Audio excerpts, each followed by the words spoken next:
खांदा वसाहतीतील शाळेसमोर अलीकडे घडलेल्या भीषण अपघाताच्या पार्श्वभूमीवर नवी मुंबई पोलीस आयुक्त मिलिंद भारंबे, उपायुक्त तिरुपती काकडे यांच्या मार्गदर्शनाखाली अजय भोसले वरिष्ठ पोलीस निरीक्षक तसेच इतर अधिकाऱ्यांशी समन्वय साधत आमदार प्रशांतदादा ठाकूर यांच्या मार्गदर्शनाखाली स्त्री शक्ती फाउंडेशनच्या अध्यक्षा व भाजपा कार्यकर्त्या विजया कदम यांनी त्यांच्या स्त्री शक्ती फाउंडेशन महाराष्ट्र राज्य सामाजिक संस्थेच्या तसेच ट्रॅफिक विभागाच्या माध्यमातून खांदा कॉलनी परिसरात अल्पवयीन तसेच ओव्हर स्पीडिंग वाहन चालकांविरोधात धडक मोहीम राबवली।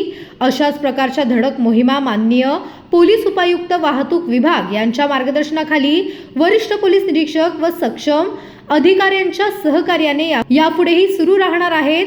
तरी सर्व पालकांनी आपल्या अल्पवयीन मुलांच्या हातात वाहन देऊ नये। टू व्हीलर चालविताना हेल्मेट किती गरजेचे आहे व वाहन चालकांचा परवाना लायसन्स सोबत असणेही गरजेचे आहे। अल्पवयीन वाहन चालकांमुळे पालकांवरही कायदेशीर कारवाई होऊ शकते, याची पालकांनी नोंद घ्यावी। आपला एक चुकीचा निर्णय संपूर्ण आयुष्य उद्ध्वस्त करू शकतो, हे प्रत्येकाने लक्षात ठेवावे, असे स्त्री शक्ती फाउंडेशनच्या अध्यक्षा विजया कदम यांनी यावेळी सांगितले।